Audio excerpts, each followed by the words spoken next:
I don't have the ability to define God, but I would suggest to you who are watching this video to think of God as attainable, as reachable, as knowable in your own self. And my suggestion, and so all I can talk about is really what's worked for me, is through meditation I've observed my own consciousness, my own way of living, my own motivations, and my own conflicts. And what I've found is that within me, and it's not really accessed through the intellect, it's more of a heart-centered feeling, but within me is a guide. Within me is something like a moral compass, you could say, that just knows when something is right to do or when something is wrong to do. It's a feeling. And for me, that was my beginning on the path toward God, or my understanding and my experience of God. It was through listening. And instead of judging that feeling or doubting that feeling or being afraid of that feeling or covering it up with a bunch of noise, a bunch of talk, a bunch of emotions, it was really through meditation that I learned how to kind of let go of all that stuff and sink down through the deeper layers in my own consciousness and just experience myself.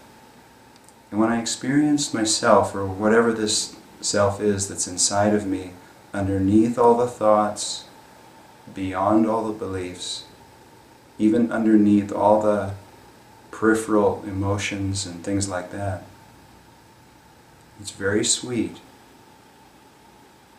It's very calm. And there's a power there. And then what I've learned by practicing the teachings of yoga as I've experienced them through Paramhansa Yogananda, is to kind of harmonize my life, or attempt to make a sincere attempt to harmonize my life with those feelings inside of me. Not with belief systems, not with things I've read, not with things people are telling me, but with my own intuition. And to even be in activity, to be in conversation, to be in a more outward experience like this, and be completely connected with that sweetness in my own heart. That's what I call it. And in some way, you know, for me, getting up in the morning and meditating and praying that I be guided, that I don't mess up too much, that I don't hurt too many people, and hopefully help someone along the way. That's a beginning. But then the rest of the experience in meditation or living, it's really about listening. And for me, I don't get guidance in words, but I get guidance in feeling. And I think you do too. I think we all do.